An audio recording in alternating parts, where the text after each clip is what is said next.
Guys मुझे अभी अभी मेरी एक फ्रेंड हुआ करती थी स्कूल टाइम में, सिम्मी। उसका नाम सिमरन था, हम प्यार से उसे सिम्मी बोलते थे। उसके भाई का कॉल आया और उसने मुझे बोला कि अगर आप लास्ट टाइम सिमरन को देखना चाहते हैं तो हमारे घर आ जाओ। मुझे कुछ समझ नहीं आया वो क्या बोल रहा है, लास्ट टाइम का क्या मतलब है। मैंने उससे पूछा ये क्या बदतमीजी है लास्ट टाइम।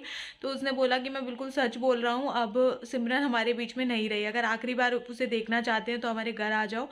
गाइस मुझे कुछ समझ नहीं आ रहा है ऐसा कैसे हो गया। वो लड़की बहुत ज़्यादा मासूम थी। सबसे बड़ी बात यह है कि वो बोल भी नहीं सकती थी और सुन भी नहीं सकती थी।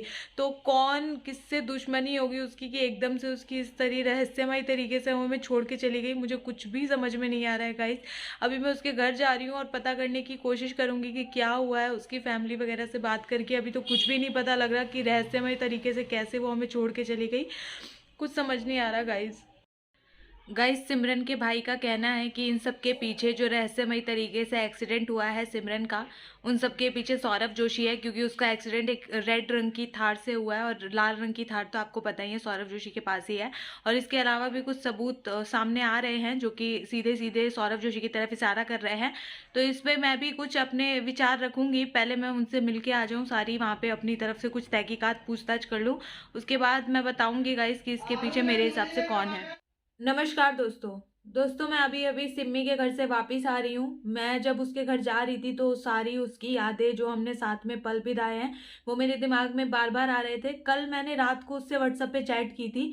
दुनिया के लिए वो होगी गूंगी बहरी, बट मेरे लिए वो मेरी सारी बातें समझती थी और वो मेरी बहुत अच्छी दोस्त थी। तो मैं उससे डेली चैट करती थी, ठीक है। तो एकदम से ऐसा हो गया तो मुझे बिल्कुल भरोसा नहीं हुआ। जैसे ही कॉल आया मैं उसके घर पहुंची हूँ गाइस। जब मैं उसके घर गई तो मैं आपको सच बताऊं उसके घर पे कोई भी नहीं था। ना वहां पे सिम्मी की बॉडी थी, ना उसकी मम्मी थी, ना उसके पापा, ना भाई, कोई भी नहीं था। ना ही कहीं दूर के लोग थे, ठीक है। लेकिन घर का दरवाजा खुला हुआ था। मुझे लगा कि शायद मैं काफी ज्यादा लेट हो गई क्योंकि मैं कुछ व्हाइट कपड़े ढूंढ रही थी उसके घर में पहन के जाने के लिए। तो मुझे लगा इस वजह से मेरे को लेट हो गया कपड़े ढूंढते ढूंढते, और सब लोग सिम्मी को लेके चले गए हैं, उसकी बॉडी को ले जाया जा चुका है। तो इसके लिए मैंने सोचा कि घर में अंदर जाके मैं वेट कर लेती हूँ, और जैसे ही उसकी मम्मी वगैरह आएगी तो मैं थोड़ा सा सांत्वना के लिए वहां पे होंगी तो उनको अच्छा लगेगा। तो मैं उनके घर में चली गई और मैं सिम्मी के रूम में अंदर जाके बैठ गई।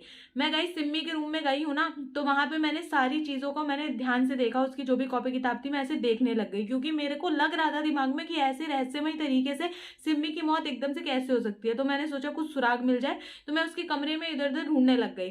तो गाइज मैं आपको दिखाती हूँ उसकी एक बुक के नीचे, सिम्मी की एक बुक के नीचे मुझे ये मिला एक पेज जिसपे कुछ लिखा हुआ था, और इसमें कुछ रहस्यमय चीज लिखी हुई है। गाइज मैं आपको पढ़ के सुना देती हूँ।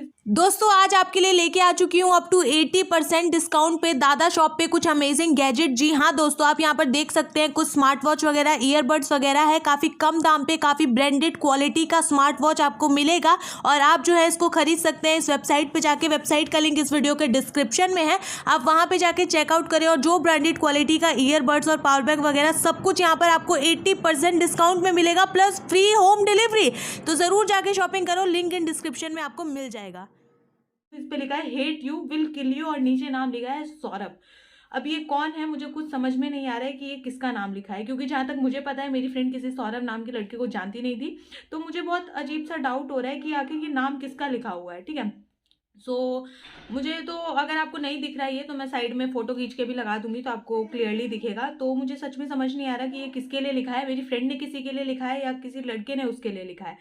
क्योंकि जो लिखा हुआ है उस हिसाब से पता नहीं चल रहा कि उसने किसी सौरभ ने ये नोट लिखा है। मुझे समझ नहीं आ रहा है, बहुत ज्यादा कंफ्यूजन है। बट यहाँ पे तो जो एक ही है सौरभ जोशी, जिसको हम दोनों ही जानते हैं क्योंकि वो भी मेरी वीडियोस देखा करती थी। तो जहां तक मुझे लगता है वो भी सौरभ जोशी को जानती है और मैं भी सौरभ जोशी को जानती हूँ। उसके अलावा तो कोई सौरभ नाम का लड़का है नहीं। तो मुझे कुछ समझ में नहीं आ रहा है कि ये सब क्या है। मैं वहाँ पे यही सब चीज़ें ढूंढ रही थी, तो ये जब मैंने पढ़ा तो मुझे काफ़ी धक्का लगा। फिर मैं वहाँ पे बैठ के वेट करने लग गई कि उसकी मम्मी आएगी तो मैं उसको ये चीज़ें दिखाऊंगी कि देखो भाई क्या किस तरीके का नोट है ये। मैं वहीं बैठी हुई थी गाइज। उसके बाद उसका भाई आया और उसकी मम्मी पापा दोनों आए। तो जब उसकी मम्मी आई तो मैंने उसकी मम्मी को जाके हक किया, क्योंकि डेफिनेटली ज़रूरत होती है इस टाइम पे कि कोई है ना हमें थोड़ा सहारा दे। तो मैंने उसकी मम्मी को जाके हक किया। लेकिन सबसे बड़ी डाउट की बात यह है कि उसकी मम्मी रो ही नहीं रही थी। हाँ मतलब आपकी बेटी आपको छोड़ के गई है, एटलीस्ट आप थोड़ा सा भावुक तो रहो। लेकिन उसकी मम्मी की आंखों में एक भी आंसू नहीं था। मुझे बहुत ज्यादा ऐसा लगा, धक्का लगा कि क्या हो गया, ये आंटी रो क्यों नहीं रही है। मुझे लगा सदमे वदमे में होगी। तो मैंने बोला आंटी कोई बात नहीं, ऐसे ऐसे मैं बोलने लग गई। तो गाइस इतने में मैंने उनको ये नोट दिखाया और आंटी स्माइल करने लग गई। मुझे समझ नहीं आया क्या हो रहा है, ये कैसा कन्फ्यूज़न है और मतलब क्या चीज़ें हो रही है, मुझे उस टाइम कुछ भी पल्ले नहीं पड़ा।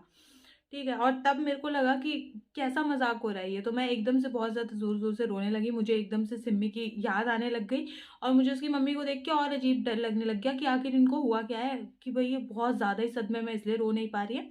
तो इसलिए मेरे आँखों में लिटरली काफ़ी ज़्यादा आँसू आने लग गए और मैं रोने लग गई। और उस टाइम पे उसकी मम्मी ने मुझे बोला कि भई रो मत, हम तुम्हारे साथ प्रैंक कर रहे थे, ऊपर वाले कमरे में जाके देखो। तो जब मैं ऊपर गई तो वहाँ पे सिम्मी सोई हुई थी।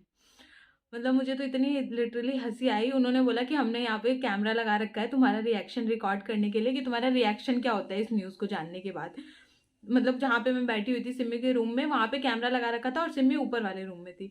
तो ये चीज़ उन्होंने मुझे बताई, मुझे तो बहुत मतलब गुस्सा आया, मैं सच बताऊँ तो, कि भई ऐसा कोई प्रैंक करता है? प्रैंक तो थोड़ा ढंग का कर लो, ये कैसा प्रैंक है? फिर मैं ऊपर गई, मैंने उसे 2 चाँटे लगाए, मैंने कहा ये कैसा प्रैंक है? तू यहाँ सो रही है और मैं इतनी परेशान हो रही हूँ और तेरी मम्मी ने ये चीज़ें।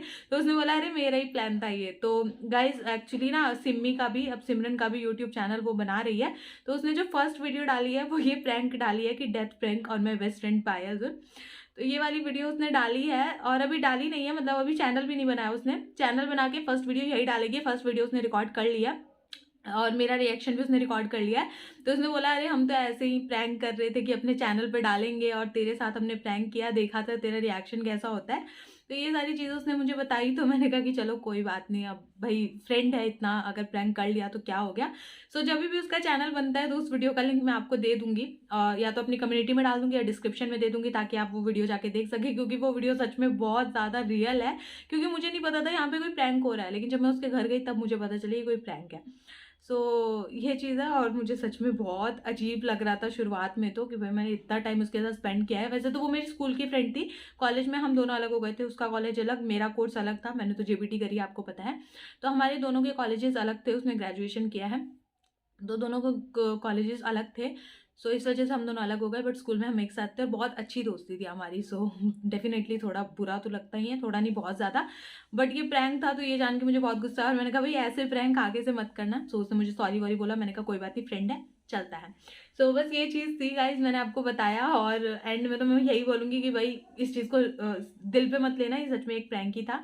मुझे भी काफ़ी गुस्सा आया था, फिर मैंने सोचा चलो कोई बात नहीं, ठीक है, ऐसे प्रैंक तो मैं भी करती ही रहती हूँ आए दिन। सो इसलिए इट्स ओके मैन। और बस इस वीडियो को यही एंड करती हूँ guys, thank you so much. Okay so guys and में मैं आप लोगों को बता देना चाहती हूँ कि इसके पीछे सौरभ जोशी का कोई हाथ नहीं है। वो नोट उस लड़की ने खुद लिखा था, मतलब सिमरन ने खुद लिखा था मेरे को डराने के लिए, कि उसे पता था भाई सौरभ लिखूंगी तो इसका सीधा इशारा सौरभ जोशी की तरफ जाएगा। तो ऐसे ही मेरे को शक पैदा करने के लिए उसने सौरभ जोशी का नाम लिखा था, बट इसके पीछे सौरभ जोशी बिल्कुल भी नहीं है। मैं लास्ट में क्लियर कर देना चाहूँगी और ये एक प्रैंक था।